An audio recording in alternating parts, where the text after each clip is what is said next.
I was with him in the past, but the situation has changed. He's a tyrant. I've heard him in his speech. We're not separate. We're not secessionists. We're not asking for separation. Pictures like this serve to demonstrate the standoff that's now holding in Libya. The people of the uprising say victory will be theirs. Gaddafi remains immune to pressure. I will not leave the country, and I will die as a martyr at the end. Everywhere it's tense, the situation fluid. This is the town of Misrata in western Libya, which has reportedly fallen to the opposition. If these new pictures are accurate, then they would seem to bear that out. But the country remains split. This video purports to show the aftermath of fighting on the streets of Tripoli between pro and anti-Gaddafi forces. It's been widely reported from the capital and Benghazi that gangs of yellow-hatted militia have been given free rein to move house to house in the hunt for the opposition. This, Gaddafi's address of Tuesday night, all his tactics have enraged even those who know him well. He's using mercenaries, not because he wants to use them, because he cannot use the army. He cannot use the armed forces of Libya because they are Libyans and they are faithful and honest people. They will not kill themselves, because killing their cousins and uncles and friends, it means that they are killing themselves. So he doesn't trust them. He doesn't trust even his own guard. What's beyond dispute is the chaos on the streets and the danger which protesters often run headlong into. Here, for instance, there seem to be snipers on the roof of the building opposite. There's a small crack, and a man goes down, shot in the groin. But while the international media is now beginning to find ways into Libya, interpreting the direction events are heading in remains as difficult for people in the country as it does for the outside world. The latest rumour, again unverifiable unless it happens, is that Gaddafi has threatened to blow up his oil pipelines, which would bring havoc to a country already beset by poverty and would have ramifications on oil prices across the world. If that's leading to an exodus of expatriates, then it's this kind of thing which is putting the fear into everybody. These people, whoever they were, tied up, blindfolded and executed. We were passed this picture by a fleeing migrant on the border with Egypt. After he filmed it, he ran. Lawrence Lee, Al Jazeera. Now, our reporter Jamal El-Shail is in Saloum, which is in Egypt on the border with Libya. He joins us now live from that town. Jamal, all this talk of refugees, what are you seeing where you are? Well, let me just stand to the side and you'll see the number of people coming from the border. This is literally the border point right behind me. You can see this truck piled with people's belongings, anything they could really take with them, escaping the violence and escaping the scenes. And they also come with a burden of trying to depict to the world what they say has been horrific and violent scenes across the country.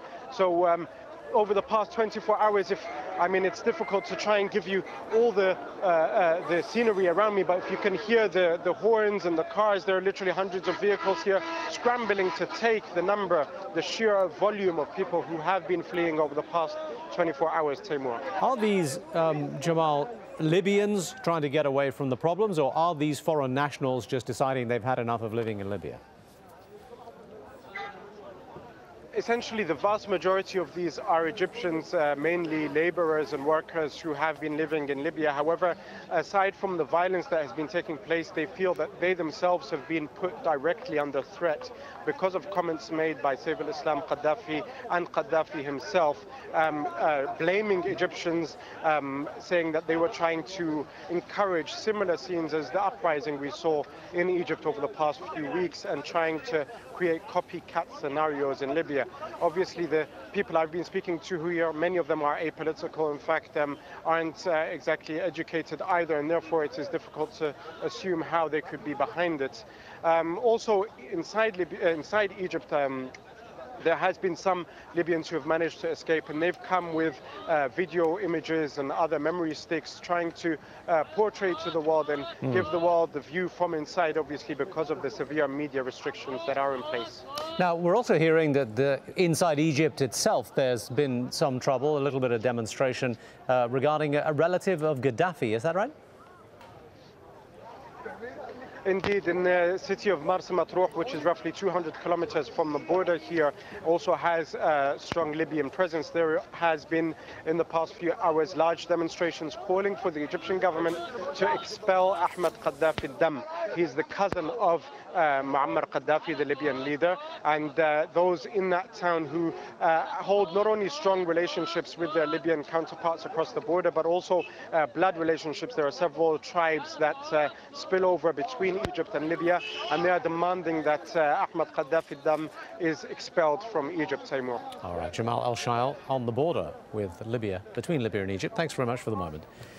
Now, a Libyan army general, Major General Suleiman Mahmoud, has been telling Al Jazeera about one Libyan pilot who chose to eject from his plane rather than obey orders to bomb protesters in Benghazi.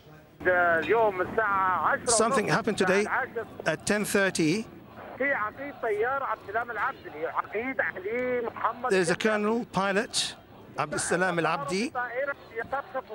He left his aeroplane, actually, and he bailed out of the aeroplane. He jumped out with his parachute.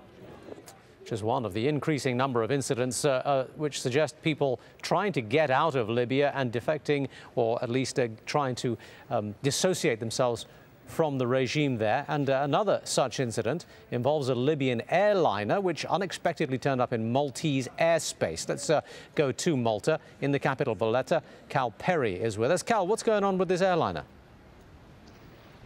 Tamer, we have just heard from a source in the government here in Malta that Aisha Gaddafi, the daughter of Colonel Gaddafi, was on that plane that was trying to land here in Malta. That explains why they scrambled troops onto that runway and why they plane back to Tripoli. Again, the daughter of Colonel Gaddafi was, according to a government source here in Malta, on the plane that tried to land. Now, this plane circled around for about 45 minutes until it reached bingo fuel, which is the point of no return, in which it had to go back. The Maltese government obviously was on top of the situation, very concerned on this plane. All the plane told the tower was that we have 14 passengers on board. But again, we're hearing just now from a source inside the government saying that the daughter of Colonel Gaddafi tried to land here just about 30 minutes ago, Tamor. Cal, did your source make it clear as to whether the plane was coming to Malta because the daughter of Gaddafi wanted to come or because the pilot wanted to come?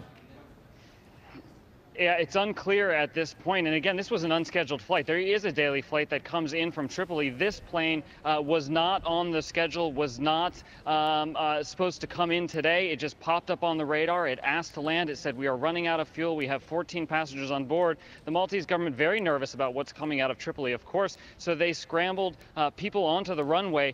And it's unclear whether or not the plane circled around or down and then take off. But again, the daughter of Colonel Gaddafi trying to come to Malta, certainly a stark signal, I think, that the government is in some ways sort of dissolving around the colonel. It's a very strange incident, and I guess we'd need to find out exactly what she was doing there. But Cal, why did they not let the plane land? Well, there was no warning the plane was coming, and there is a growing security concern here on the ground as we continue to see these Libyan warships slowly making their way north towards the island of Malta. We've seen the Italian Navy then deploying south of Malta to basically create a naval blockade in some ways because they don't know whether or not these